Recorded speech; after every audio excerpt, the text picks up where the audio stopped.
What's up, guys? Welcome to Verified Nerd, where everything geek is what we speak. Today with us we have Drew Seldin from ProjectTriForce. He's one of the founders of the company who does video game collectibles and replicas. So, what's up, Drew? It's all good, man. What's going on, guys? It's going good. It's going good. Pretty good. So, where are you from, man? We are in New York. New York?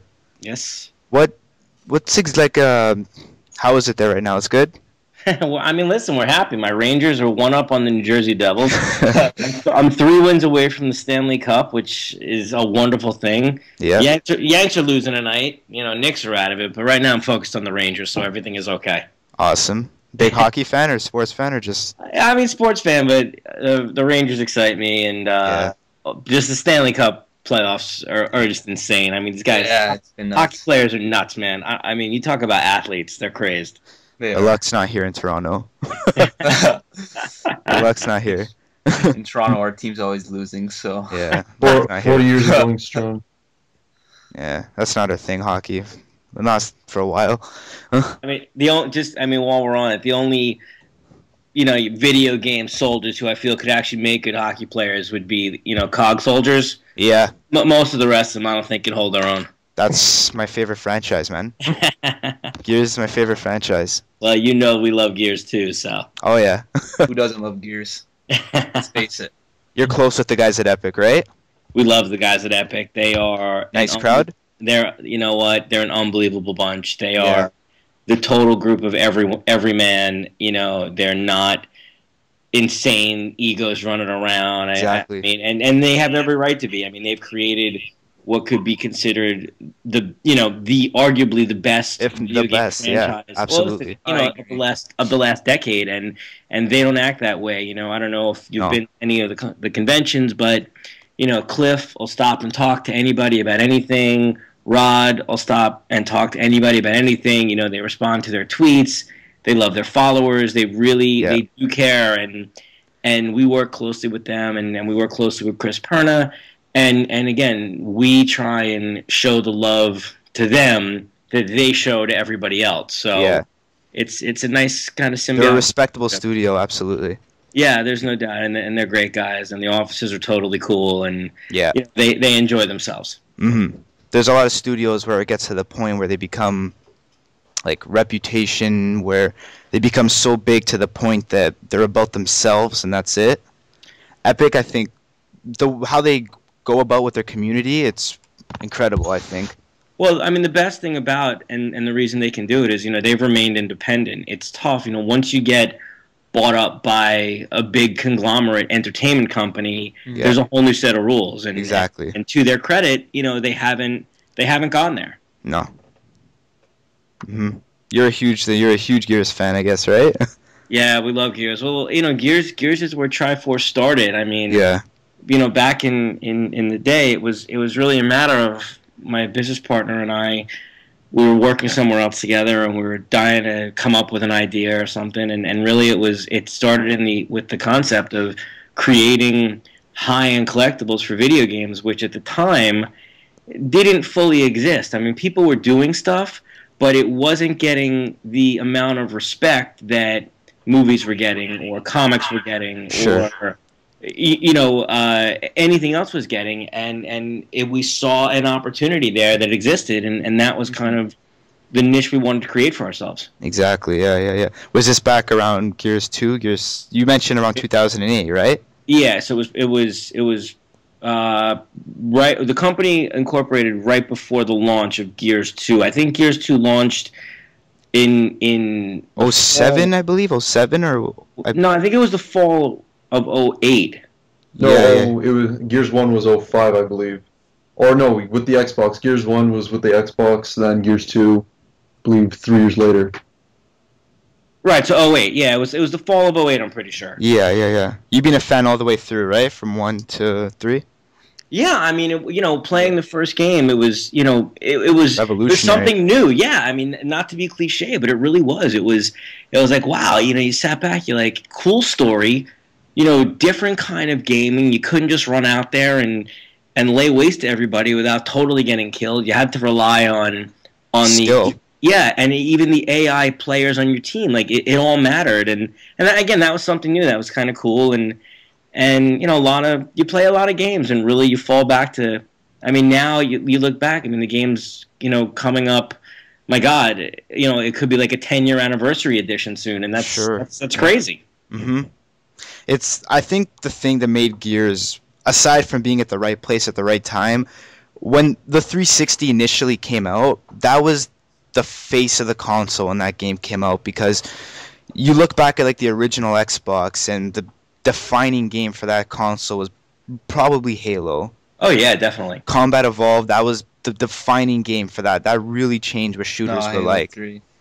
For the original Xbox, Xbox, it was It was like Halo 1, Halo 2. Combat Evolved, Halo 2. Yeah. Those were the games for the back of that at that time. But when something like Gears came out, Gears is the only trilogy really that went 1, 2, 3 finished on the exact same console, but they found a way to step up like insanely for every like IP they did new after. That's why I think Gears was so successful, is because the way their graphics and gameplay, they really went the limit with all 3 of the games for sure. If you don't mind me stepping in, I think what Gears did right, that a lot of people do wrong, is that Gears, when they made the new game, they went back to the things that were messed up and they fixed it. They didn't fix what didn't need to be fixed, like a lot of other games did, if you understand what I mean. Yeah. Like, that's why here, I'm going to tell you a little funny story. Okay, when I think this was a couple years ago, right when Gears 2 came out, I have not played Gears 1 yet. My friend tells me, yeah, Rocky, why don't you go buy Gears 2? I'm like, Gears 2? I don't even know what Gears is. You want me to go buy a game that's probably so bad, and I don't even know what it is. Whatever. So, I believe it or not, I go buy it. I pay the full price, this whole $67, how much it was here. I play it. I dreaded it. I hated it. Not that I hated the campaign. I loved campaign. I just hated the online. I think I got my ass beat so many times. Like I got handed to me. I did not like Gears at all. And then, because Gears 2, you had all those laggy, you had all those things that needed to be improved on. You had the bullet lag, and you had the character lag, and all the little sticking to walls and stuff like that. And then, like, at first, it's like, okay, but later on, I got to like Gears 2. I loved Gears 2. It became my favorite game on that platform, on the 360. And then came Gears 3. Gears 3, people complain about it because people like Gears 2, but I don't know why people are complaining, because the only thing that Gears 3 did was take the stuff wrong with Gears 2 and fixed it. I don't know if you guys agree with me. Yeah. But that's what I believe. Before we even get into that, so I got a big problem with you. So have you actually ever played Gears 1? I have. I didn't hear the answer to that. I did. I have played Gears 1. Okay. All right. No, because the way you said it, you didn't clarify that. I don't want to disconnect you right now. No, I did play Gears 1, and I love that as well. All right. Cool. Good. Yeah. That's one of the few games where you give a shit about the characters, I have to say. Like, I don't think when Dom died... Okay, you could have said spoiler alert. Spoiler alert. Hey, anybody who hasn't played it yet, screw them. Yeah, if you haven't played it by now, what are you playing? Like, I don't know, but... Modern Warfare 3. Okay. Yeah, that took about 6 minutes to finish. Yeah. Get on this podcast. When Gears 3 came out and Dom died, without spoiling any other scenes, all of us know exactly what happened at what point, but emotionally... I've never been that attached to characters in a video game as I have in Gears. I think we all felt the same, if we could agree. Yeah. No, it was like Gears 1, it was mostly, like, don't get me wrong, I could say it was mostly, you don't know any of the characters, and it was just, like, shoot them up and kill them, and you start learning about Marcus's dad and his background behind him, right? Gears 2, you learn about Dom's wife, Maria, that you have to go find them, save her, and then you realize the inevitable end about her death, which I won't spoil that because yeah. If you haven't played Gears 2, oh man. I think it's safe to spoil Gears 2. Like, it's been quite a while. No. It's What's the legal ruling on when spoilers don't become spoilers anymore? Yeah, with the internet now, is that a word anymore?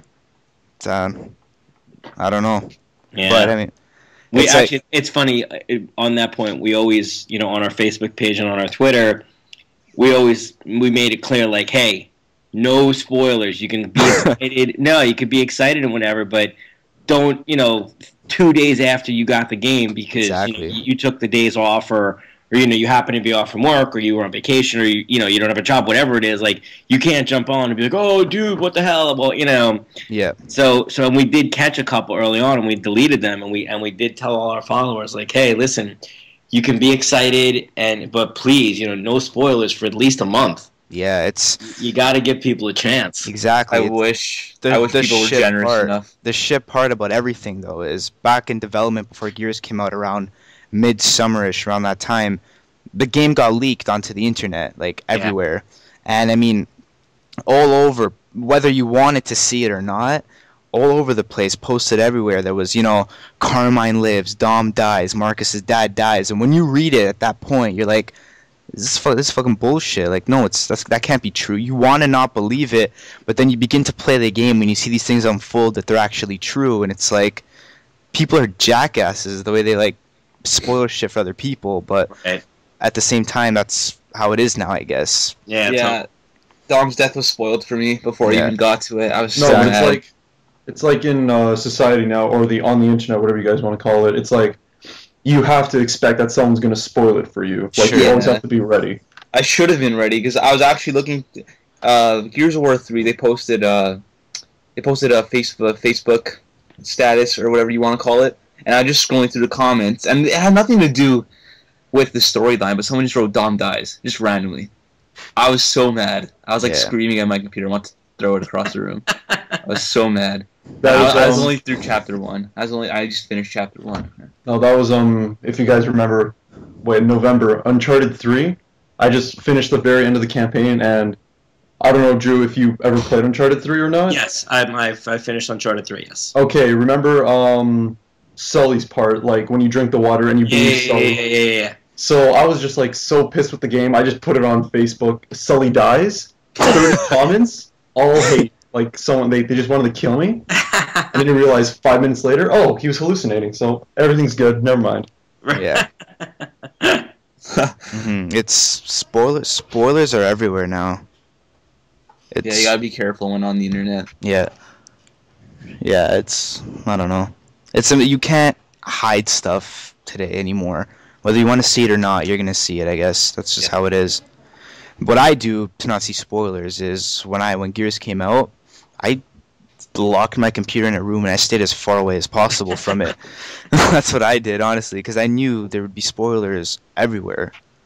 Like I expected it. YouTube, the stuff Twitter, especially Twitter, the stuff I like subscribe to or follow, like I was expecting spoilers because people don't give the chance. I mean, on the topic, Diablo 3 just came out. Someone already finished it. Oh yeah, 13 hours. Somebody already finished the full game, and it like came out yesterday. Yeah, came out today. It's crazy. I mean, people. I also like those people amaze me, and obviously with different time zone and midnight launches, I guess it makes it easier. But what amazed me was, and just switching games, Mass Effect, which obviously is a tremendously long game, and obviously everybody knows the stories behind that, and that's also another license we work with. People within a day and a half were posting about the ending, and this is a game that legitimately you could play for 50 hours and not finish. Like, again, this is somebody who took the time to be like, all right, well, I'm taking the week off. And I'm going to stay up for 3 days, and I'm going to play this game straight. And it's like, I mean, I hadn't even put mine in yet. and reading back, oh my God, the ending, this, that, and the other. And it's like, how the hell did you finish the game already? And with our access over at Triforce, we obviously have access to certain information that the average fan would. And on occasion, we get games early. Yeah. Wow. I mean, and again, it's like we would never go out there and do that kind of stuff. Just again, it's like people got to play at their own pace. But enough with the idiots who post spoilers. We're giving them too much props already. Yeah. So on your topic, I'm curious to know exactly like what were aside from Gears, did you have any other major inspirations that made you like was that what you knew you wanted to do? Was you wanted to get into making, quality game collectibles but day one? again, that was really where it started. It was something that, again, we just didn't see the level of attention being paid to video games that was being paid everywhere else. And, video games are... It's an art. Yeah, it's an art, and it's a major source of entertainment. I mean, we joked about Call of Duty 3, but the Call of Duty Modern Warfare franchise is the highest grossing entertainment franchise of all time. Yeah, of course, yeah. They're no longer just classifying it like, it grossed more than 6 Star Wars movies, and obviously we know what, that means as pop culture fans. We know what that means. So video games deserve a high level of collectible and attention to detail. And if we stay in that genre, the universes that we're working in are so rich, there's so much to choose from, that we knew we could do a good thing with it. And exactly. And obviously when you start with a game, you start with the iconic weapon, so it was clear to start with the Lancer. Of course. Of course, yeah. And with Mass Effect, it was clear to start with the M8. Mm-hmm. Yeah. We've been working on the Warhammer 40,000 Chainsword. I mean, we had a prototype that actually ended up getting scrapped, and hopefully we're going to have a new prototype ready for San Diego Comic-Con. Mm-hmm. And again, that's the iconic weapon.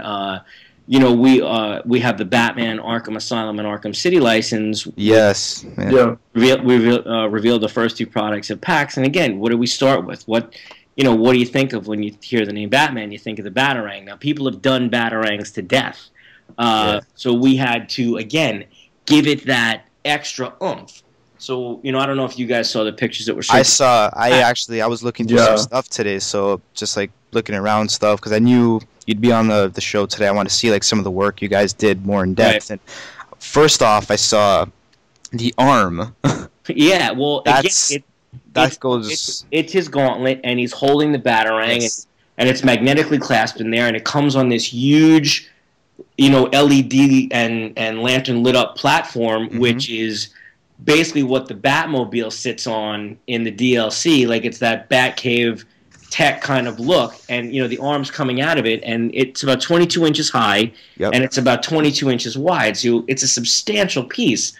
And the Batarang again can come out, and really we wanted to do something special with it. So again, to call it just a Batarang doesn't do it justice, because there's so much more to it, and it's a different piece. It's something that nobody's really done before. Yeah. And again, we put our own style to it, and we love it. I mean, it's a stellar looking thing for sure. It's really it's basically every nerd's dream. Like Batman's like the Batarang. Watch this thing like go around, like take the knife out of your hand, it'll come right back to me. Yeah, and then again, there's always other fun stuff, and we're also doing the first piece we'll be releasing alongside of that is the Riddler trophy. Yeah, and which is just something different. It's also something that's never been done before. It's completely. That's actually very interesting. It's completely attached to the game. Yeah, it's got nothing to do with the Batman universe beyond the video game. Yeah, and again, that's really. Keeping that focus. It's like keeping that style. Mm-hmm. There's again, and that's a tremendously rich universe too. And the products are going to look different, and we're going to have our own, not our own take on it stylistically, but we're going to follow a path that we think people are going to want, because really it's what we want. Yeah. So it's the kind of thing where, for me, when I know I want something is when, first off, myself, I'm huge on collectibles. Huge. Like, I have a piece of your stuff that you guys have done. I have toys, collectibles, replicas all over my room like that. I love that kind of stuff. That's what I'm into. And seeing stuff of Batman, seeing stuff like Gears of War, it's like you kind of appreciate it at the same time when you see stuff like this being made, replicated, because, as you say too, there's not as much attention put towards it. The way they would, remake something from a film, an iconic, the whatever maybe item from a film, the iconic weapons or items in video games have just as much, like, you know, response to people like us as anything else would from a film, right? Like the lightsaber, for an example, like that. Yeah, absolutely. I mean, one of the best replicas ever made, one of the best pieces that I think is out there is when Master Replica did the FX lightsabers. Yeah. I mean, I think those are amazing. Mm-hmm. Then when the sound came included with it, it was like... Yeah, and they didn't do it cheesy. You know, it really was that authentic sound, and I'm sure LucasArts put them through the ringer to get it right. Oh, yeah. And, you know, also the way the blade lit up, it didn't just turn on. It activated. It deactivates. You know, again, I just think that that's really someone who got it. It's like, okay, they didn't just throw a piece of crap out there, knowing that it would sell anyway. Exactly. You know, that's like I said, that's one of the pieces that I actually have beyond just our stuff in my collection. Exactly. That's the iconic piece from Star Wars, and it's the same thing in video games, and it should be respected the exact same way. Yeah, and that's what we try and do. Yeah, depending on the crowd, video games don't get the respect that they deserve in a sense, because there's so much with the whole, you know, back I remember when Mass Effect came out, there was such a huge debate over how Mass Effect interpreted like sex in the game, and is it too much? Is it necessary? Why not? You know what I mean? Yeah, listen, they wanted to tell a story. It's their story to tell. Exactly. I mean, another franchise that incorporated sex and wasn't necessary. I mean, God of War. Sure. You know, it's like, hey, was it necessary? Did it push the story along? You know, listen, it was fun. I mean, it told a little bit more about the character, you know, and how deep and dark he was and whatever. But no, it wasn't necessary. But that's the story they wanted to tell. That's what it is, yes. And you got to appreciate it. An amazing comment, actually, one of the guys from BioWare made was about the ending, actually, in particular. You know, still up to today, droughting it, but, you know, I still didn't finish the game yet right now. I got cross-tracked between so much stuff coming out, and I'm almost there, but I'm not quite done. I mean, I haven't even hit Earth yet. I'm not even there yet. But I mean, an amazing comment, actually, one of the head guys at BioWare said was, he says, everyone's, from the feed, the comments, video responses, he goes, it seems no one likes the ending. And he paused. I saw that. He paused and he goes, I don't give a fuck. He's like, I don't care. He's like, it's a form of art, and this is the story of Mass Effect. He goes, if we need to get what every fan of the game wants, this game's never going to be pushed out. He goes, we need to go with our gut feeling and do what's not what you want, but what's right. And, you know, he says, you look at one of the biggest pieces of art, like the Mona Lisa, he said. He goes, that's one of the most, you know, iconic pieces of art today. He goes, it's a girl. He goes, it's just a girl's face who's not even... He's like, I could type in on Google, and I could see a girl that's like, you know, just as attractive, way more attractive for free on Google. He's like, what do I got to look at her for? But that's not the point. The point's that, you know, the Mona Lisa is one of the biggest pieces of art. It gets so much recognition, but when you really stop and look at it, what makes it big? Actually, tell you the truth, like, when I went to France, there's nothing big about it. It's, like, really small. Yeah. Because I keep seeing, like, all these pictures where it's, like, humongous. Looks huge. Yeah, and you're like, oh my god, like, Leonardo da Vinci, he worked so hard on this thing. It has to be an honor to, like, just look at it once. And you go there, you're like, wow. Like, it's not that wow factor I look at it on Google. It's not the wow factor you would expect. But, like, that's the point, though. Certain aspects of certain things, to me, the Mona Lisa is not a big deal. But if you look at a huge art collector, that's iconic to them. That's huge. It should be the same for video games, though. Like, now they got to work on a DLC and push that out for the summer of an extension of the ending, what it is now. And yeah, but it's going to be that free, way. though.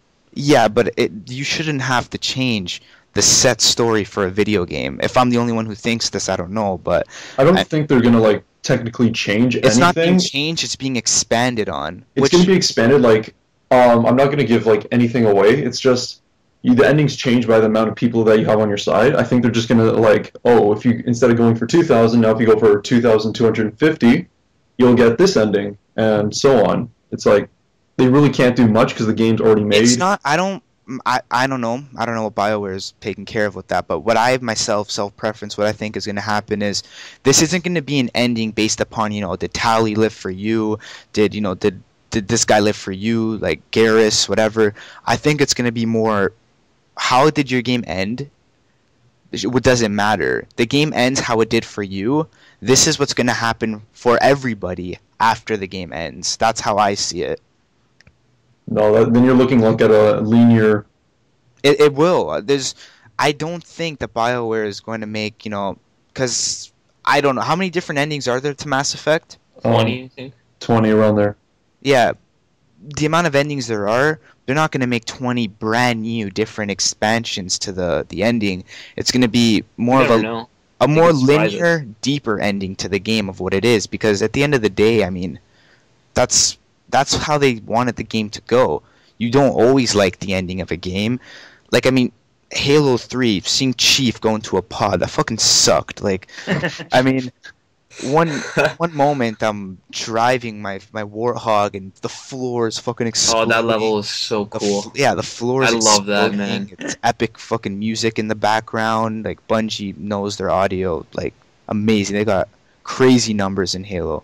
But I'm driving one moment, I'm doing all this amazing stuff, and then I go sleep in a pod, and it's like I expected something much bigger for an ending. He's just like, nah, I'm a dip. Yeah, it's like I expected something much better for the ending, but I didn't bash on it. I still respected it. This is how Bungie wants Halo to end. So you shouldn't bash on it necessarily. I mean, it should be like okay, go. Even if the ending is slightly off and not how you wanted it, I think the whole game of Halo 3 made up for it. Sure, like it was phenomenal. I mean, seeing the planet there and stuff the extended ending, that was all amazing and all. But I mean, that's how it's supposed to end. That's how they wanted it to end. So I mean, they shouldn't have to get to the point to make a brand new DLC.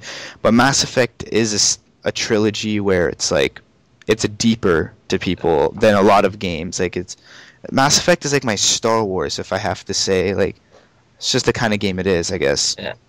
But I don't know. Aside the fact. But I mean, otherwise, on to a new topic. One thing I was really curious about: what's the process from sitting down with a group of people saying, we want our next product we want to hit, we want, whether it's a Lancer, the Retro Lancer, the snub pistol. From the moment you sit down and start blueprinting this product, what's the process in getting this thing from paper to like holding in your hand complete? Long and grueling, as I would imagine. We start with really discussions with the developers and the community managers, and it's like, okay, what are the popular weapons, again, beyond that initial iconic thing, and then it's like, okay, yeah, everybody might like a certain weapon, but the practicality of it might not be possible. For example, with Mass Effect, we did the M8 first, obviously, and then we made Predator pistols, and those will actually be up for sale like next week or something like that, and everyone has their favorite weapon, but some of these things, a sniper rifle. A sniper rifle, even a futuristic-looking one, looks extraordinarily real. And something we have to take into consideration when we make these is, are we going to be able to import them into the U.S.? And if so, will we then be able to export them to countries in Europe? Yeah. Because a lot of people have very specific laws about gun replicas. Now, again, you wouldn't think that plays a point in it, but really that's part of the initial discussions. Also, again, the practicality. People want, we'd love to see a boom shot, or we'd love to see, again, something that's massive in the game. Yeah, we would love to see one too, but again, if we ever made a 1-to-1 scale boom shot, it would come in the size of a refrigerator box. Yeah. Oh, of course. So I mean, the box for the Hammerburst replica we're making is so big. Yeah. I can't even describe the dimensions to you. I mean, I've seen the Lancer, man. Even the Lancer box. It's and the Hammerburst is twice the size of the Lancer, and the Boomer and the Boom Shot would be twice the size of that. Yeah. So it's like that. That's really step one. It's deciding, okay, what is a favorite weapon, and is it feasible? Yeah. Once it's feasible, it's a matter of working with the artist and coming up with 3D designs and making sure that we're getting it 100% accurate. Nobody is interested in our interpretation of what a weapon is or of what a character looks like. Mm-hmm.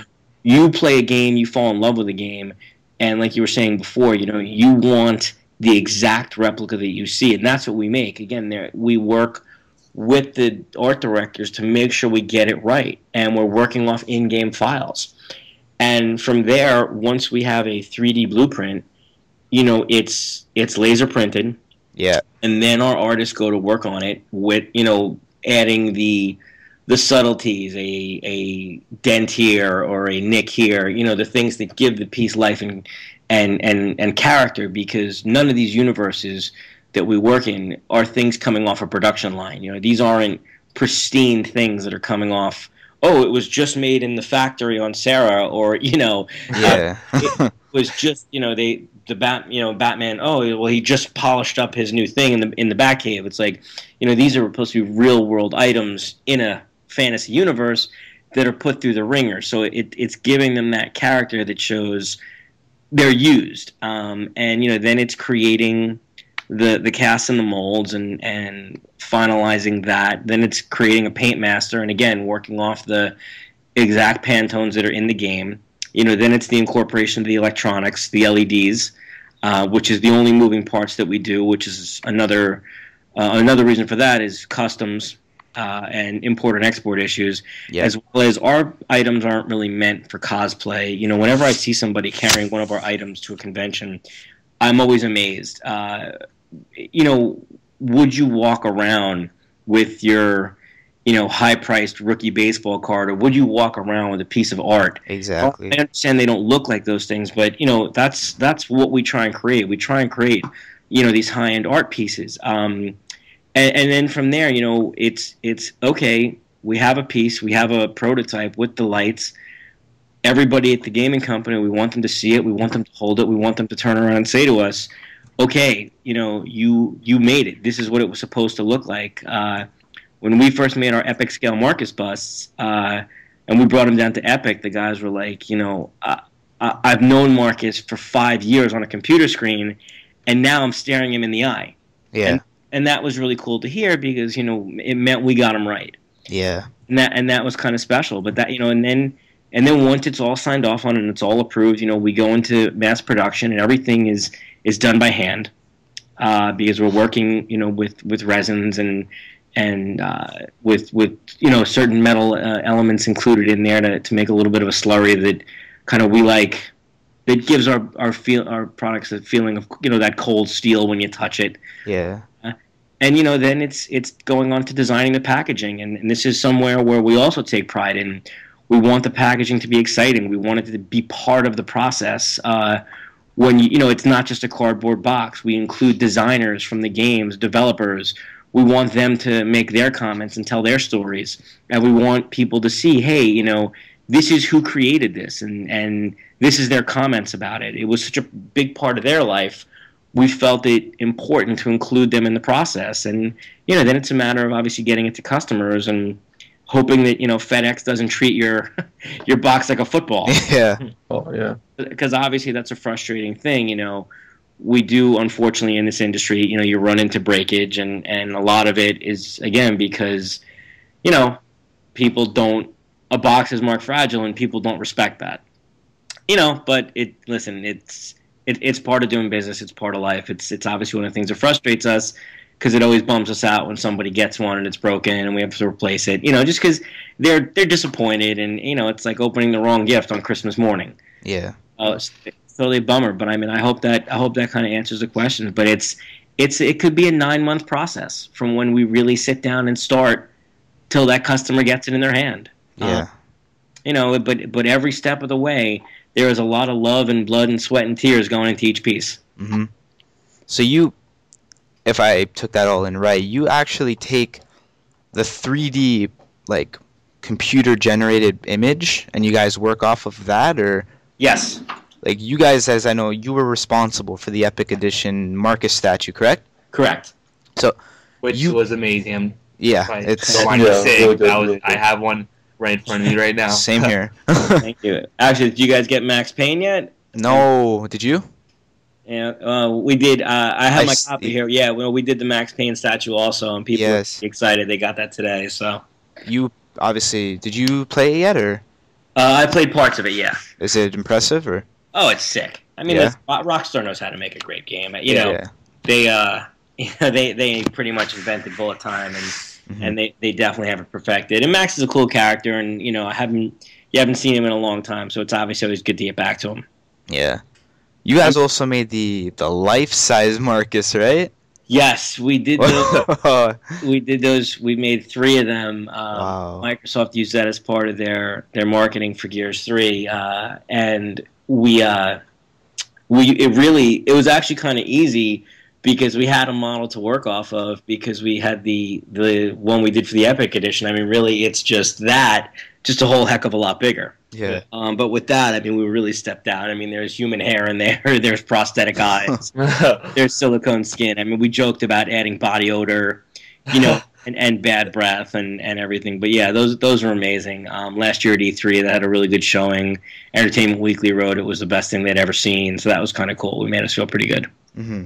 It's really I've seen photos of it and it's incredible.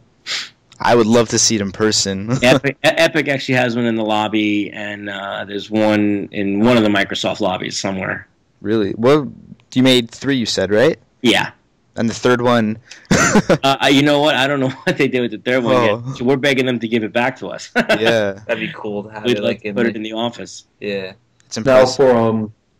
for these designs that you guys make, is it just like you guys choose on a game that's really popular and you're like, okay, we'll use this gun? Or would you be like, listen to fans through Twitter or social medias and be like, okay, some people like the Halo battle rifle, and so you start working on that?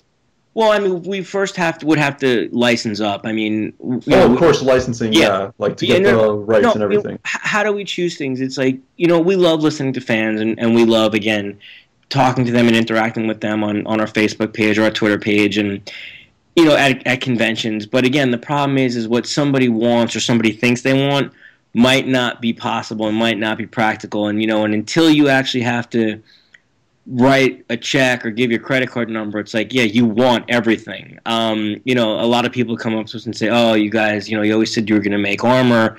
How come you never went back to that? And for us to mass produce armor, a set would cost probably $3,000. And, I can imagine. Yeah. And in theory, yeah, you totally want that, but that's just an insane amount of money, and we'd have to make it in 3 different sizes. Small, medium, and large, and you'd have to get it to fit. And again, fans want their favorite weapons. A lot of people always say, oh, you got to make the Nashor from Gears.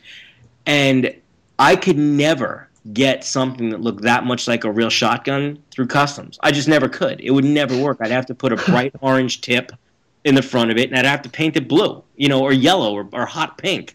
Just make it one of the camouflages. Yeah, they'd never let it in looking like that. We're actually having a bit of a hassle. I mean, the snub pistols got caught up in customs for 7 weeks. They weren't going to release it, and I'm having problems right now doing battle with them over the Predator pistols, the M3 Predator pistol for Mass Effect. And again, I don't begrudge, and I'm not coming at the customs agents like, oh, what's your problem? Because they always have hard jobs and they're here to protect us all. But again, these are obviously fantasy weapons, and in the dark, a salami sandwich wrapped in aluminum foil. So it's kind of like the arbitrary thing. But again, going back to your specific question, is that we would love to appease every fan and say, oh, you should make this, you should make that, and we'd love to. One thing that we actually are kind of listening to the fans on, but it's also something that we very much wanted to do, in the sense of the grand scheme of things, we officially broke ground today on the torque bow. Oh man! Okay. We've been working real hard to figure out how we would do it and if we can do it and if it's even possible. But today we officially began early work on it, and this is something that we could possibly have a prototype for at New York Comic Con. And, you know, it's like, okay, then the question becomes, do we do it open? Do we do it closed?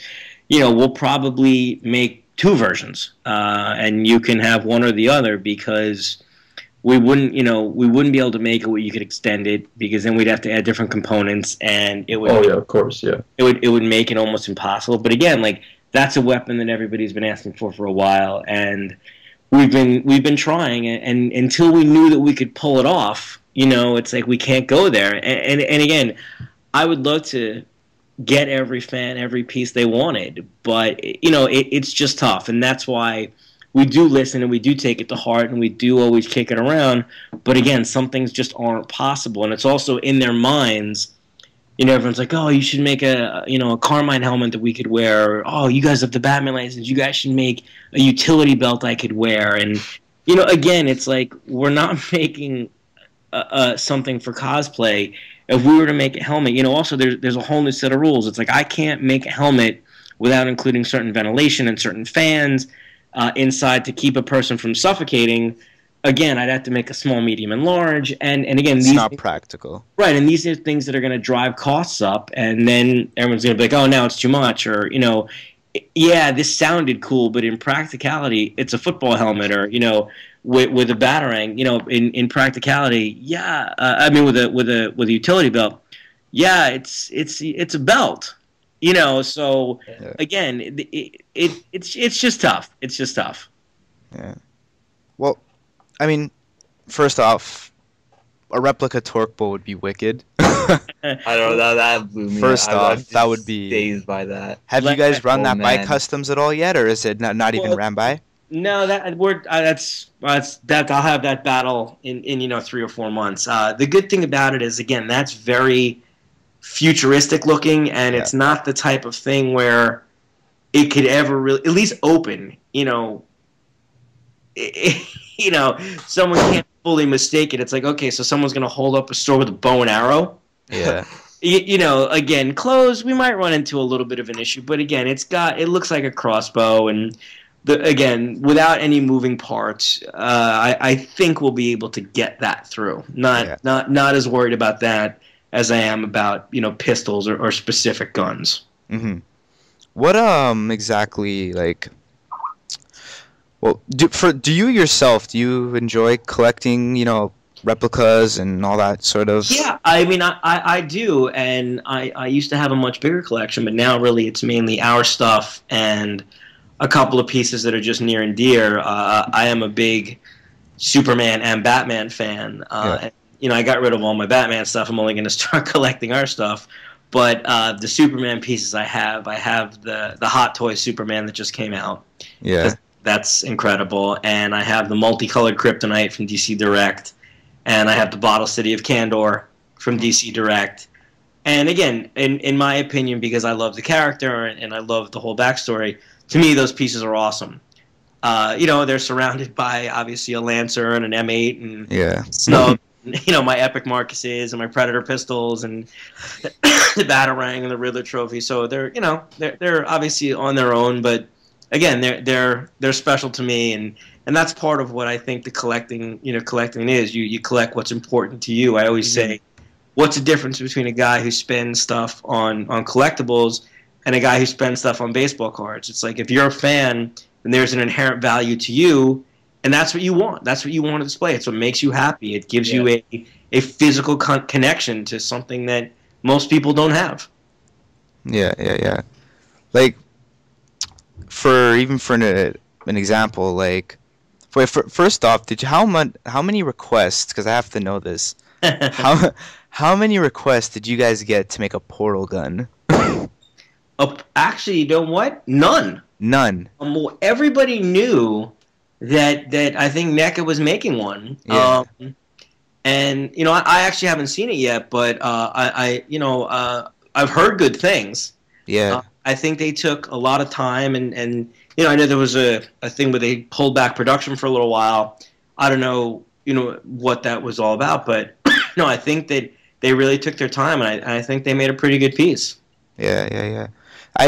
Quality-wise, not bashing NECA. I mean, their stuff's really good too, but quality-wise, and you could see by price, the work you guys develop is more, lifelike. NECA, for the Retro Lancer they made, for an example, their guns are something a little bit more you could take to a cosplay opposed to where yours, spending $600-$700 on a gun. It's something more I want to keep that like untouched, mint. Yes, like it's more of a treasury kind of thing. The guns you guys make, just mount it up on your wall. Guy comes in, start the chainsaw.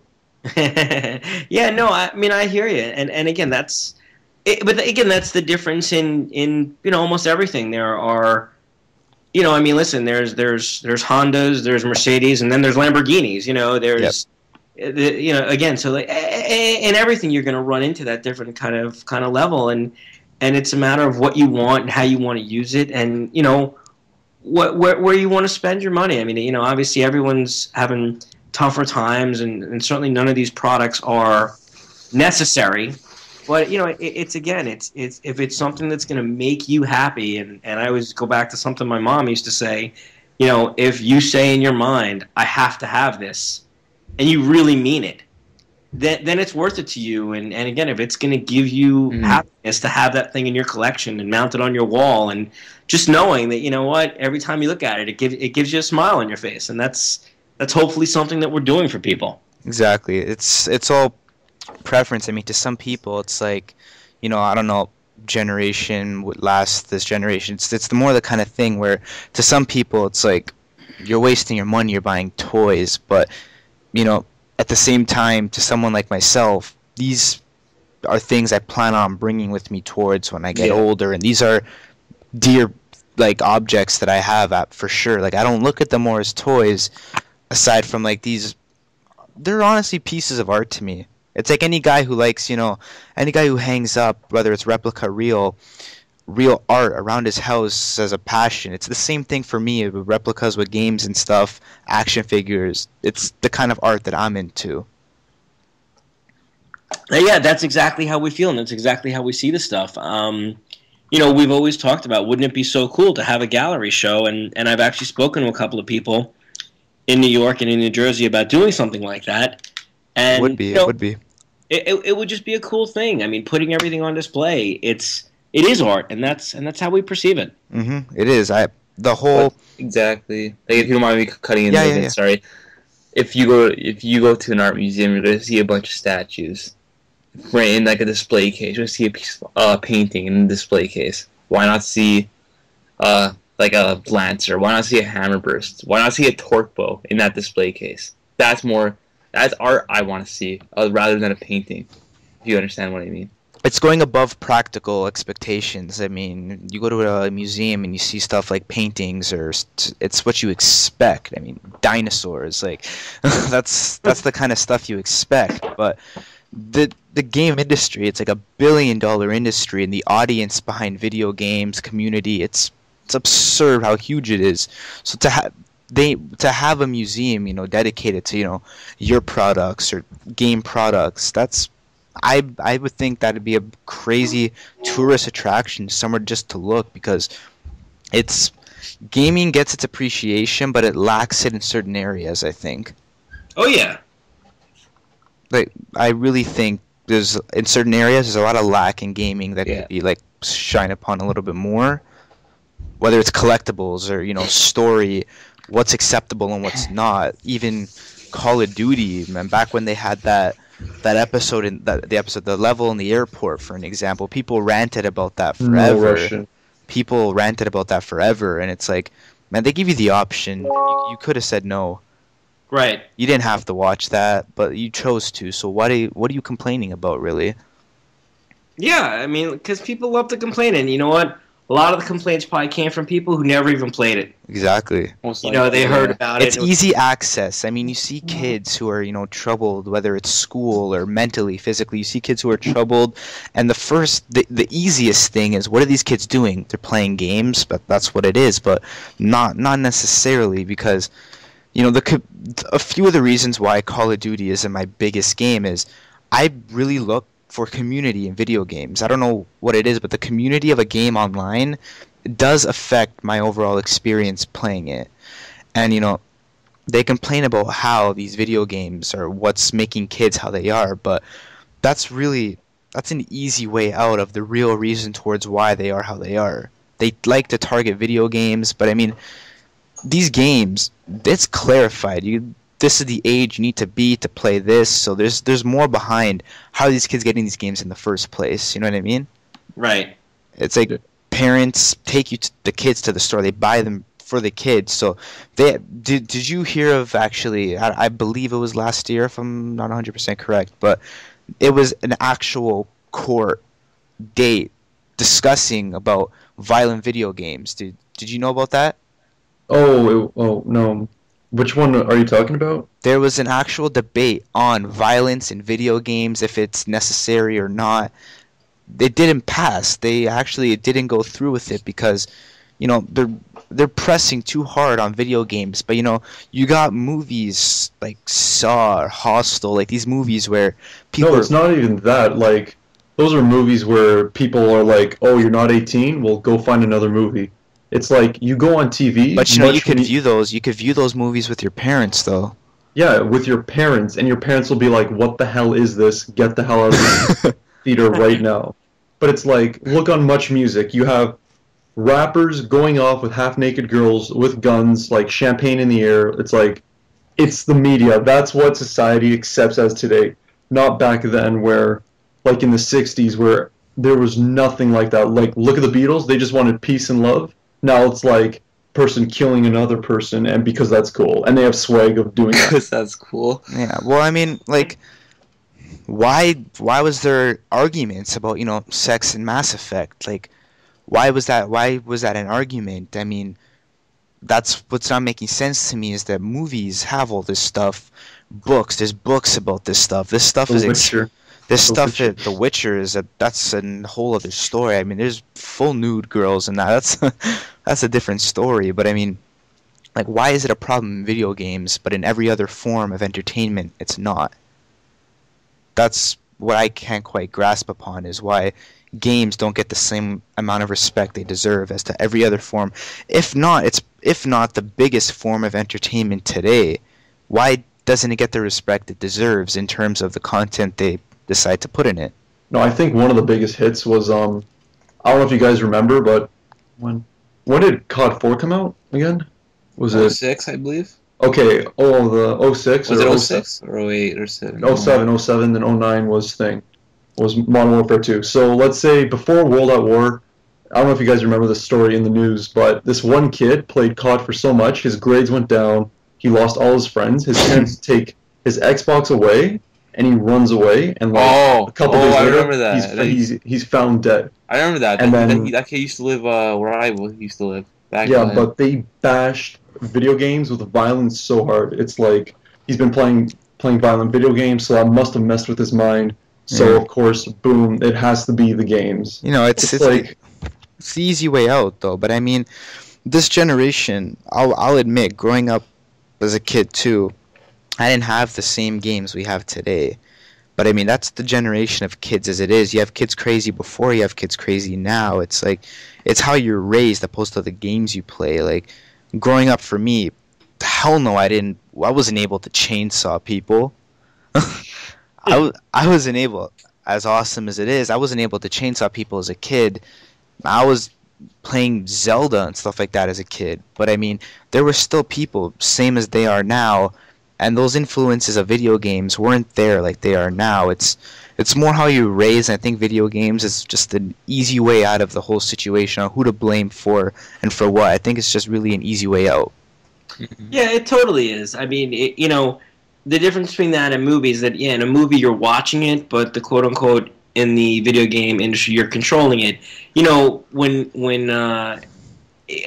again, they're easy targets. I mean, I don't know if you guys remember when Bulletstorm came out. Oh yeah. Epic. I mean, all that controversy, and people are up in arms, and it's like, you know what, you know, and like you were saying, oh yeah, so the movie would get an R rating. Yeah, the game got an adult rating, and you know what you're getting into. You know what you're buying. I mean, you're not ignorant to it. And I'm actually happy. You know, I go into GameStops and I do see them, and I applaud the corporation for it. I see the guys behind the counter telling parents, like, hey, you know, just so you know, this game is pretty violent and it's got profanity and it's got suggestive, you know, sexuality in it. And, you know, then you see the mom, like, look down at the kid because obviously the kid hadn't told her. And the kid kind of turns his head, you know, and it's up to them to decide, hey, is it okay? But again, it's in the parents' hands to decide. And again, I respect the guys at GameStop for doing it, and I think that's cool because that's what it's there for. But no, I do not think that, you know, video games and you know, much like, you know, back in the 60s, you know, was rock and roll making people crazy. Yeah. If there's something inherently wrong, then there's something inherently wrong, and nothing you do, you know, listen, drugs, alcohol, yeah, sure, because that's actually something that's going to alter your physical and mental behavior. But, you know, playing a video game, being Kratos is not going to make you go out and, you know, tie chains to your wrists. And, yeah. You know, again, if it does, there was something sadly wrong with you, you know, before you started playing that game. And there's never a case. Yeah, exactly. Like, right. You were going to come up with that idea anyway. Yeah. There's never a case where you see, like, it's always this kid played games and in result he's, you know, doing drugs, and he's like, what does that have to do with the game, though? I mean, people parents love to bash on GTA because, I mean, it's real. That you're not gonna do that, but it's real in the sense that, yeah, this could happen if you're psycho like that. But I mean, like what you say with Kratos, like the stuff in video games, you're not gonna actually like interpret that. It's ridiculous. It's not practical to some of the stuff you could do in games, whether it's Gears, COD, whatever. You're not gonna have a gun with a chainsaw to kill someone, so it's not worth blaming over. You know what I mean? Yeah, definitely. I agree completely. It's, yeah, to the main point, it's just an easy way out of what to blame for. And from the second they're at the desk about to pay for that game, from that point on, it's really no longer the kid's responsibility over why does he have this game, because GameStop notifies people. I see them IDing people all the time. Midnight release for Gears 3, I was there, and like every person that was about to pick up Gears, it was ID, show me your ID. Are you at the age? Like they're punctual with, you know, who they're selling their games to. Yeah, and that's cool. I mean, again, you know, a lot of them could be like, oh, you know, who cares? Let's just sell the games and make the money. Who's gonna know? But again, I think that that's a great thing. You know, certain kids shouldn't watch it. I mean, I have 2 young kids, and I don't let them sit in the room when I'm playing certain games. And, you know, others I do. Others I'm not worried about. I mean, did I let them hang out when I was playing Batman, you know, Arkham City? Yeah. But do I let them hang out when I'm playing Gears? No. Mm-hmm. You know, because again, it's what's appropriate, and that's really up to the parent. You know, the parents to monitor. I mean, you have to take an active role. It's, you know, you just do. It's important that you don't dump it on everybody else to protect your kid. You know, there's stuff out there, but you got to know what's best for them. Mm-hmm. You can't shield them from the world. At the same time, like, but you know, what is monitored, what's allowed, what's not allowed. It's really, honestly, the type of parent you are. That's exactly what really influences the kid, how he's going to grow up to be who he's going to be. You can't put it on a video game. It's how you raise your kids as a parent, I think. But I mean, what exactly? Because obviously, as you said so many times, what do you play for video games? I mean, I'm about to really get into Max Payne 3, but I mean, I love first-person shooters. Mm-hmm. You know, but really, it's. I mean, a lot of the games we play are a lot of the licenses that we chase. I mean, it's really, that's where the love of a game is what leads us to a license. Yeah. So obviously, you know, I spent hours and hours with Batman. I totally respect, obviously, a company like Naughty Dog and what they're doing, you know, with the Uncharted games. You know, I love the Call of Duty games. I mean, really all the AAA titles, but the most fun I've had, I would say, with a game in the last 4 or 5 months was definitely, you know, the time I spent in Arkham City. Around there. I mean, really, they did an extraordinary job. I mean, the Rocksteady guys are much like the Epic guys. I mean, they're just incredible. Yeah. They're brilliant, and they get it. And they want to make awesome games, and they do. And I'm really actually looking forward to the game of the year, so I could have all the DLC in one place. And they're adding some new stuff, which I'm looking forward to playing. And new Harley Quinn DLC is being released. Yeah. And that's really going to enhance the story, which I thought was pretty incredible. And I love the fact that they took the risk and did something that's pretty amazing by killing the Joker. You know, so again, really, most of the games that we love are, again, the licenses that we chase. So, yeah. Were you one of the everyone actually? How were you? Did you play Skyrim? I did not actually. You didn't? Wow. You know what? When it comes to having to spend that much time in a universe, I don't have that much time. Yeah. And really, you know, I can do it with Mass Effect because, you know, we have the license, but Skyrim just it was a little too much. I mean, people, it's an incredible game, and if I ever get a chance to take 6 months off, maybe I will sit down with it. but I did not. Like I said, in the last, since I guess going back to last June, which is really, I mean, we had a pretty incredible stretch since last June if you think about it. I mean, it started with Infamous 2. Oh yeah. And then Gears 3, and then Uncharted, and Batman in October, I think. And then Call of Duty. Mm-hmm. You know, again, I mean, that was... There's so much there. Into Mass Effect 3, I mean, it really... There was a lot of tremendous titles that came out. It was hard. From the month of September to the month of about even, let's say, it was really honestly September, October, November. Those 3 months, there was, you know, Gears. From Gears, you went to Batman. Like you didn't even have enough time to really like appreciate a game with the amount of stuff that came out. It's like it was basically like you have to decide what game you want. It's either open world for Skyrim, Uncharted 3, which is you have to play the first to understand what's going on. Batman, you have to play the first one to understand, but it doesn't matter. Open world, it's fun, and whatever else. Modern Warfare 3, it's like COD, first-person shooter, like. You have to decide. You can't just get every single game that comes out because you'll just be overwhelmed. And I mean, there was Halo Anniversary too that came out. The first. Me, I think I got a good like 12. I think I believe I bought a game every single Tuesday. Years because there was so much. Like if I remember, there was my games up here. There's Gears of War. There's Dragon Ball Z. There was Skyward Sword. You had Batman. We had Modern Warfare. We had Battlefield. Oh yes, Battlefield. Good with that.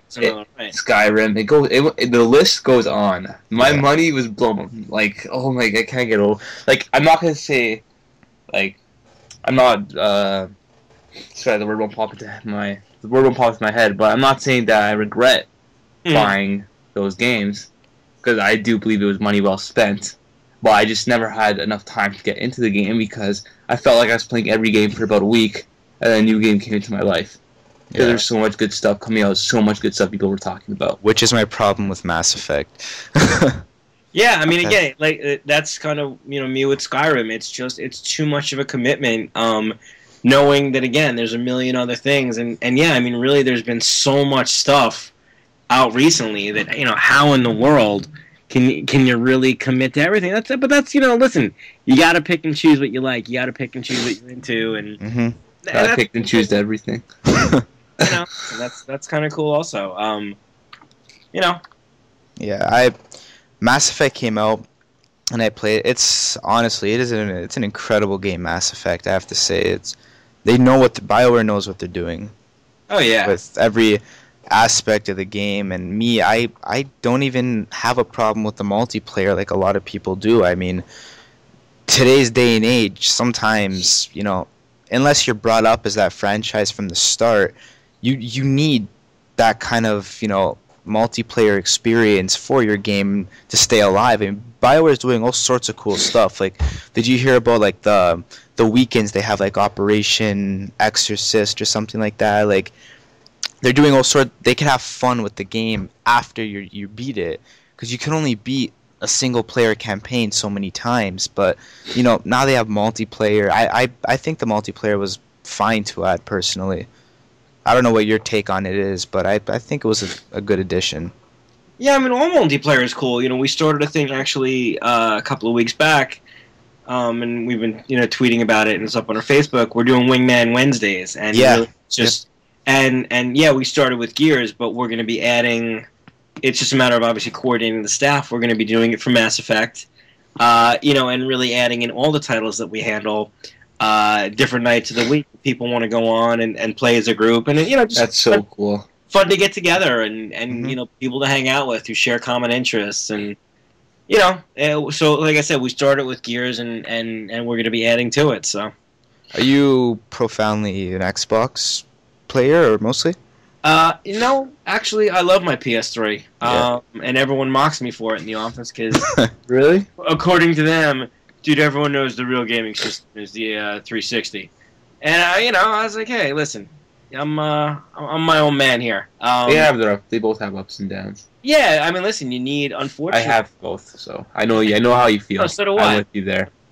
Fortunately, to play all the titles that you want to play, you have to have them both. Yeah.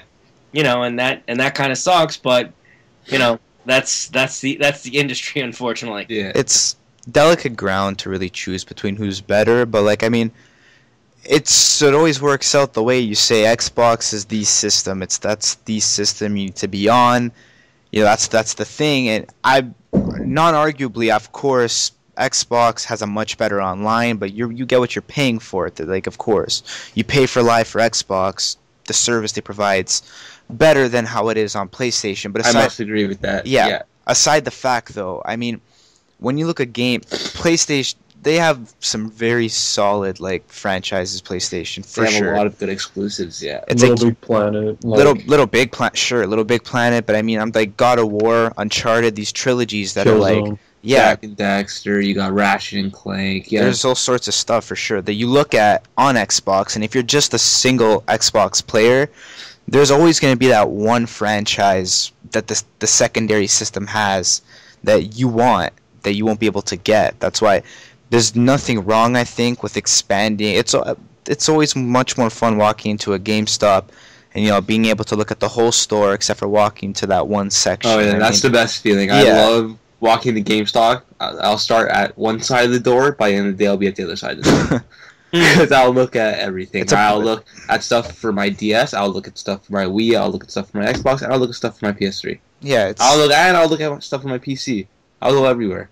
It's a broader view. It's much more fun. I mean, looking at did you hear of The Last of Us? That game coming out for PlayStation? Yeah, absolutely. And it looks really, really good. You know, right? Like, I think. Listen, Naughty Dog knows exactly what they're doing. Yep.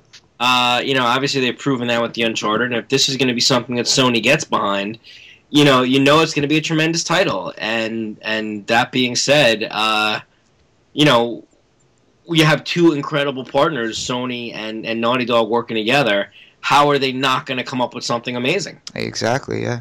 But it's like also, Naughty Dog could be like at a risk. Like, don't get me wrong, like they started off with Crash Bandicoot, which was like an insane game. But over the years, it slowly went downhill because their ideas run out eventually. Uncharted 3, which is still perfect. So that was like, you have a cartoonish game, then you have an action-adventure, now it's going to be survival, maybe horror, I don't know, from the trailers, it just looks like survival adventure, Lara Croft type. But, you know, they could like make it like, they can make Naughty Dog like one of the most known names out there just for Sony. But also it could be like, oh, remember that one game, how Naughty Dog just messed it up for Sony, and then people just hate it. I think for them to swap over genres like that quick, I think they have a really good sense of what they're going to be doing with this game, I think. I mean, coming from Uncharted to this, I think they have a good solid ground. I mean, they teased this game in Uncharted 3. So they knew for a while what the plan was going to be for this game, and I think they have a solid, I think they have something good set up for this game for sure. But I mean, now I think they know where to draw the line more now, because back Crash Bandicoot, there's so many, like you don't see, like Uncharted Racing. Like you don't see like Uncharted Racing. Like they know, this is going to be a trilogy where to draw the line. I think with The Last of Us, a lot of people are saying it's going to be that typical zombie Dead Island sort of survival game, but I could see it being a little bit more, from how I'm looking at it. I see the guy and I see the girl, and it looks like it's more of a father-daughter. If it could have a little bit more of a deeper story behind it, I think that's what they're heading towards more. Yeah, that's definitely where they're taking it, and they're releasing. I think a new trailer actually hit today. Yeah, and I'm sure they're going to be setting up, some stuff at E3, and they're going to be looking to expand it. And what they are doing, like you were talking about being the survival game, I mean, it's going to be very difficult, from what I've heard, to find the items that you need, and that's part of it as well. It's obviously something has gone terribly wrong in the country, and much like with all, you got to get from one safe zone to another for whatever the reason, and you got to fight the diseased people and what's gone on, and the fact that it's based on a real world virus is really cool. I mean, have you guys ever seen the YouTube video of like what they base the virus on? Yes, the live action trailer before they released any gameplay over at like the zombie ants thing, and I can't think of the name of it, but if you type that into YouTube, you get a good look at it. And like I said, the fact that it's based off of something that's real world is frightening and totally cool at the same time. Like, I give them credit for that, because it shows that they're really thinking. It's not like, oh yeah, there's zombies because of an alien spore. Like, this is something that exists, and they're running with that story, and that idea is pretty incredible. Yeah. Anytime I think you include like a real life situation into something, the closeness with the characters becomes that much, I think, larger. Like when you do something more fiction, you get it, you grow attached to the character, but when you see something that's more realistic, the way, I think the first trailer they released for the game at the VGAs, I thought it was incredible, actually. Like, how it moves in with how, you start outside, you come inside, and, they show the hand, it's bleeding, and then it shows the girl running through the hallway. The bond between the two characters, I don't know if it's the father and daughter, what the relationship between the two of them is, but it's not actually father-daughter now. It's not father and daughter, right? No. So whatever the relationship may be, actually, if it's even two survivors who end up finding each other that are, safe, whatever it may be, you grow a bond for those characters, of course.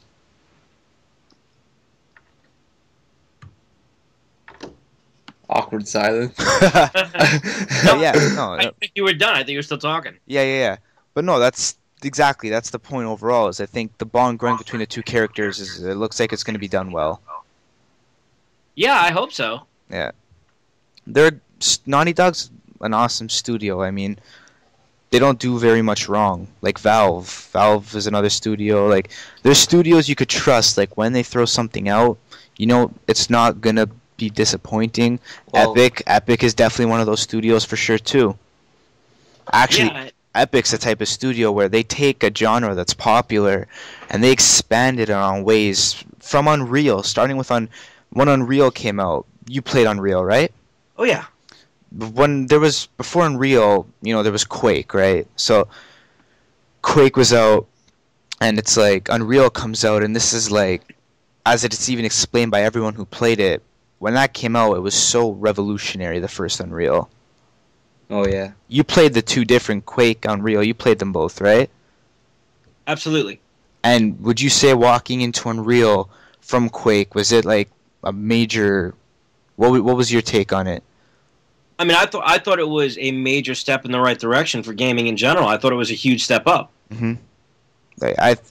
And they did it, you know, with Unreal and Quake. They stepped it up for PC gaming. They stepped up with Unreal. They, you know, Gears for an example. That really, you see it in a lot of games now, but whether people believe it or not, they really set the bar for cover-based. I think, like, after Gears, you know, started putting in cover-based and active reloading, the whole pressing that button on the timing to get, like, your reload well, that's interpreted in different games also. But the biggest thing for, I think, that's other franchises take from Gears is its cover. I agree. Yeah, that's a lot of people. Gears was, you know, the defining game for the 360 when it came out. Yeah. It was Gears all the way through. I mean, disappointed that it's done. If they do something down the line, I mean, who knows? I always thought it would be cool actually to see a game where it's like, I know they released it. Did you play all the DLCs for Gears 3 or? Yes. So which were all great. Yeah. I might add in there. They're not. Epic knows how to put together a DLC that's worth it. Like for me, I was Seasons Pass, so everything came straight. So right. But I mean, when you look at a DLC like Ram Shadow, I was particularly excited for that, for the reason that when are you going to be able to fucking run around and punch through walls and flip cars as Ram? You don't get to do that. That's the kind. I enjoy that actually. So for me, after playing Ram Shadow, I probably had more fun as the Locust than I did as the Cogs, because it's new to me being a mauler. Like and when I did the Beast mode for the first time. Beast mode is good, but Horde's more. Different. It's targeted. Beast mode's more, you know. Oh, it is. It's like just like it's played like when you're doing the DLC there. Because when you're playing the DLC, there's a story behind it. Yeah. Like you're so much more intrigued into the game.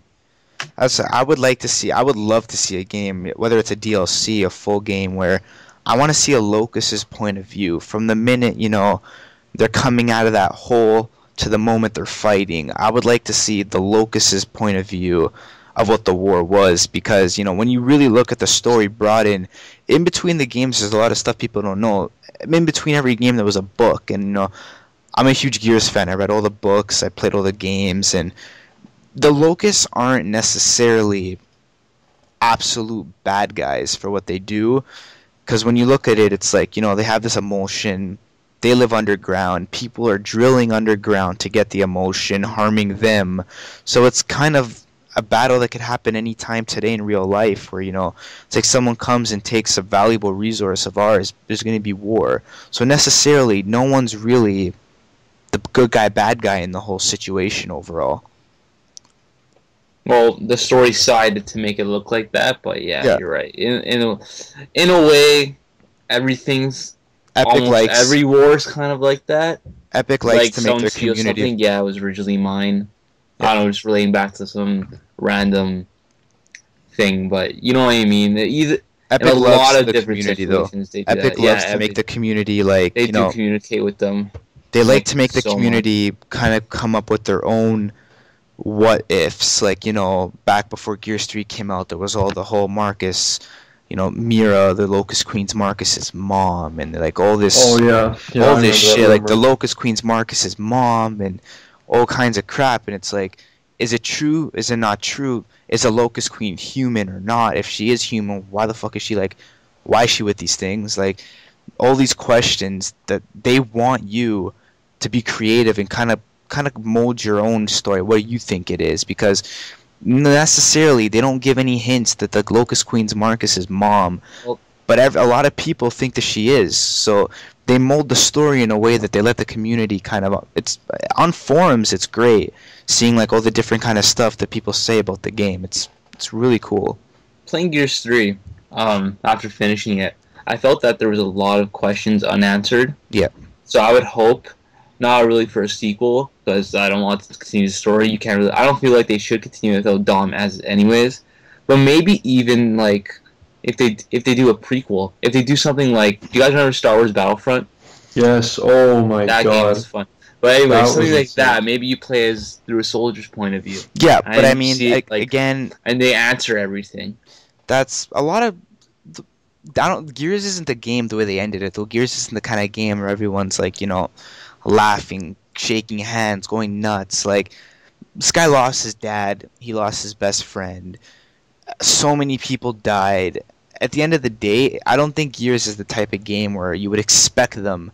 Like, Drew, what did you think of the ending for Gears? Like, was it? I mean, I loved it. I mean, I thought that, and this goes back to the way we created the Epic Edition piece. Marcus has been fighting he's been fighting this war forever, and he's exhausted. Mm-hmm. And you know what? It's over. They kill the queen. They defeat the enemy. The war is technically over. The sun is rising. He throws down his gun. He takes off his do-rag, and he's spent. He's exhausted. He's got nothing left, and that's kind of how it should have ended. At least in my opinion, I thought they did a great job. And not to say there's not more to that story to tell, and there is, and I know they're gonna tell more of it. Yeah. Which is cool. And that's an important thing. Like, again, they're not just gonna spin out crap either. It's gonna be good stuff. The books are great. Karen Harris does a great job with it. There is a lot of talk and there's a lot of rumors circulating around, and I have heard certain things which I can't fully get into about what the future does hold. Yeah. And and I think that people are going to be pumped up. Sure, there's lots of.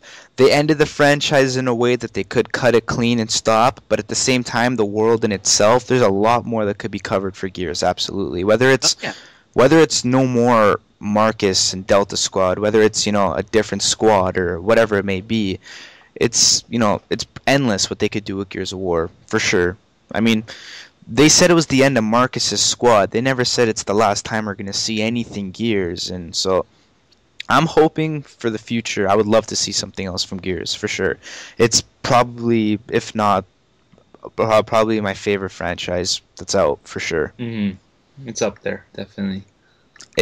I mean, I love Halo. I love all sorts. I love a lot of games, but emotionally, I've never been attached to a game like I have for Gears. Like, the character development, voice acting behind it, and everything. Especially the character development. Every character had, like every character is multi-dimensional. Like, they all had something different to give to the audience, if you know what I mean. They all have their own different personalities to them, which people like Baird because he's an asshole. Cole. I love Cole. Yeah, there for the comedic relief. I loved Cole. I think Cole was just a big hit. No, like, for me, like, you guys are talking about, like, 360. Probably for, like, Drew and, like, like, 2009, like, Metal Gear Solid 4, you became, like, stuck with Solid Snake because you realize 6 months to live and he has to do, like, this entire thing left of him. Yeah. And then at the very end you realize, like, his life is done, the game's over. Then it comes out with, Metal Gear Rising or Vengeance or whatever it's called with Raiden, and then you get to see from his point of view, I believe. But how many people are searching for you? No, but like, no problem. For me. No, but like, I believe Sony has its fair share of games that you become attached with. Everyone does. Everybody does. I mean, well, and that just means that means the quality is there. It means they're making good things. I mean, if you didn't get attached and you didn't care and you didn't want to see more of the stories, you wouldn't buy the games. It'd be who gives a shit. It could be any shooter doing anything. That goes back to what we had talked about. At the beginning when we started. How did you feel when this character died, or when Dom put Maria to rest peacefully? It's like, these are things, if you can add that emotional level. I mean, why do people cry during movies? Why do people cry during good Hallmark commercials? If they're doing it right, they're adding that emotional element and they're attaching you to characters. I mean, and even if you're not emotionally drawn to a character like a Cole McGrath from Infamous, you still love playing as that character. The Infamous 1 and Infamous 2 were two of my favorite games, and they're not talked about as those upper echelon games, and yet I thought they were both great. Mm-hmm. I thought they both had a lot to offer, and not that the character was deep. Yeah, they tried to make like he did deep things and he was a thinker, and you could decide, do you want to be good or do you want to be evil? But really, it was just cool to play. It was just fun to play as, exactly. Yeah, and I think that's a major, that's a flip side to the element of like, do we want to see, do Marcus and Anya end up together, and do they have kids?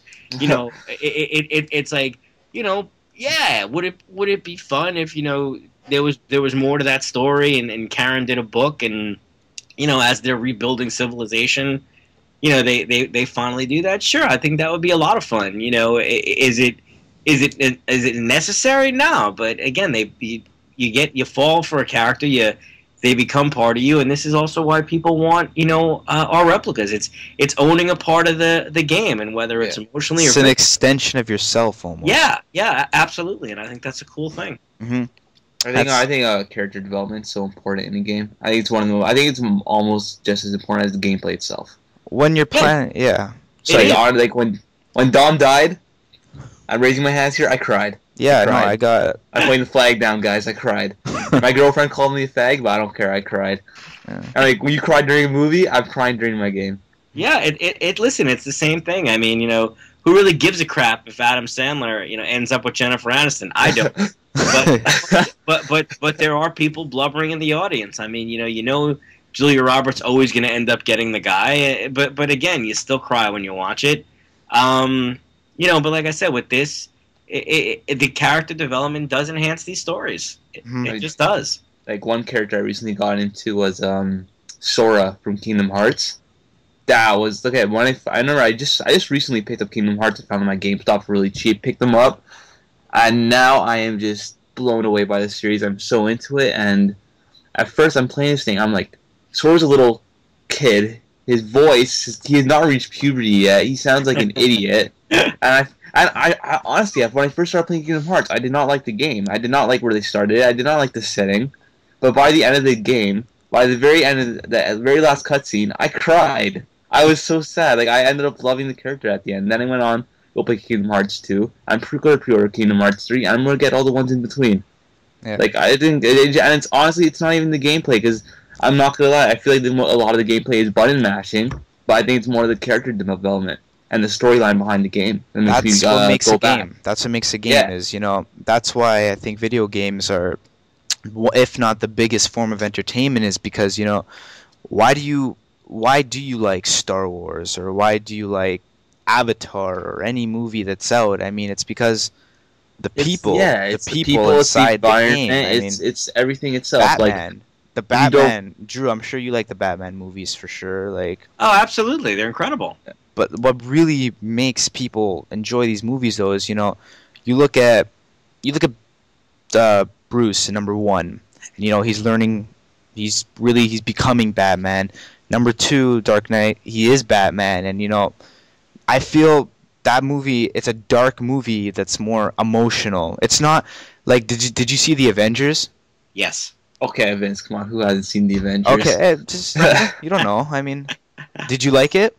Yeah, I loved it, but I mean, I didn't love it because it was a deep think piece. I loved it because I had a great time watching it. That's Avengers was the kind of movie. It's like I had a hell of a good time watching it, but comparable to Batman, it's like Batman isn't really explosions, fighting, boom, like fighting, like action. Batman's darker and deeper. Avengers is more the movie you would expect to have, explosions and all sorts of crap. I mean, you got all these guys with powers and whatnot, but that's what you would expect more from Batman, is something more deeper. Listen, go ahead. Comparing it to games, I mean, it's Avengers is kind of like Infamous in the sense of like it's not really deep, but it's just a lot of fun. Mm-hmm. And Gears is along the lines of the Batman movies. It's a deeper story, exactly. But they're both great for their own reasons. Mm-hmm. I always compare Infamous to Prototype. Did you play any Prototype, or? I played the first one. I haven't played the second one yet. That's what I'm playing, a little bit of the second one right now, actually, and it's the kind of thing I really never gave a shit about the characters in Prototype that much. Like, their backgrounds about them. It's never been about the characters. It's been more like I'm fucking flying around with a blade on my arm, and it's like I could eat people, consume them. Yeah, it's like it feels a little bit like Infamous. Absolutely, I'll be honest. It does feel a little bit like Infamous, but it's not really more about. I don't care about the character, but it's not going to change my view about the game because I have a hell of a lot of fun playing it. Yeah, no doubt. Well, I'm one of those guys who has more fun playing a game, but telling by the story that's being told. Sure, people go by story. People go by fun, just by fun. If they're having. I'm going to give you an example. When I got Final Fantasy 13, the game is you walk a linear path. You can't move. You could hardly move side to side, but pretty much you're walking one path. You get into a battle. You walk another. You keep going straight. Get into another battle. You keep going straight, and it's just repeating the same thing over and over again. And then people bash on this game, but I'm one of those guys supporting the game because the story behind it was so good. I loved it. I loved how there were 6 different people. And one franchise I've never got into. One franchise you should get into. I love how it was about 6 different people, 6 different backgrounds, and they all their stories were totally different from each other, but at the same time they all connected in a way. It was so cool. Like just finishing it. Final Fantasy 13-2, not as great. Story wasn't as deep, but whatever. Yeah. I think it's definitely for me. That was just an example, but definitely for me, it's more. I feel it's more about the character development and the story behind the game. For sure. I mean, it's if you're a gamer for fun, if you're a gamer for story. I know people. I love the Call of Duty campaign. I know people who go to COD straight for the multiplayer, straight for fun. It's like it's preferences of the type of gamer you are. That's bottom line. That's pretty much how it is overall. Well, people say I don't know how people say the campaign from COD 4, Modern Warfare 2, Modern Warfare 3, it was just bad. It's like if you actually pay attention and listen what they say, it was like a decent campaign. Like don't get me wrong, there was some parts where it was just okay, that was so unnecessary, but whatever. But it had its good moments, like Modern Warfare 2, no Russian, COD 4 where you have to kill, I believe Zakhaev from 1,000 meters away. You have to get wind into that final shot or whatever, and then at the very end, the final guy, Makarov, where you have to kill him, and it's a timed event which gets the users into the game. But yeah, there were some ups and downs to it, but it's a decent game. Not to get into it's the best game like Mass Effect. No, that's a piece of crap. No, it's just meh. Good for the shooting and crap, stuff like that, whatever. Yeah, it's all preferences type of game you are. But I mean, wrapping things up though, I mean, Drew, it was a pleasure talking to you today. Oh yeah. As well, it was great getting to know you guys. I had a good time. Awesome, you're an awesome guy, and thanks so much for actually coming in and stuff. We really appreciate it, man. We really do. I appreciate you guys having me on. It's great to talk to fans. It's great to talk to gamers. Yeah. That's what it is. That's really what this is. Man. It's not about. Again. It's pretty much 4 gamers sitting down talking about what gamers would talk about sitting down at a coffee shop, whatever it is. It's how you would actually talk to a group of gamers. That's pretty much what this is. That's why. Yeah, and again, we love talking to fans and speaking with fans, and that's where we set up Wingman Wednesdays. And you can always hit us up on Twitter at ProjectTriForce or on Facebook at ProjectTriForce, or check out the website at ProjectTriForce.com. And again, we welcome it. We love the interaction, and we love meeting fans. One of the most fun things we have is obviously meeting fans at shows, whether it's San Diego or New York or at PAX. It's great because we get to know everybody through email and and back and forth, and whether it's a purchase or they're just asking questions. Yeah, and then all of a sudden it's we hang out and we talk at a show, and then we're at a party afterwards and we're having drinks, and it's a cool community. There's no doubt about it. For sure. Yeah. Yeah. But I mean, thanks once again, man. Thanks a lot for coming in. Appreciate it. Eh? Yeah, thank you. And again, thanks for having me. And are you guys gonna make it down to San Diego this year? Oh man, I would love to. You should come to Toronto for the thing here. Fan Expo. Yeah, we've been talking about adding Toronto. We're not sure. We got to see where to expand. But if not this year, I would say that in probably the following year. But we are trying to expand and seeing where to best put the marketing dollars. For sure, yeah. I mean, those events in San Diego, E3, everything, PAX especially. The environment's amazing there, eh?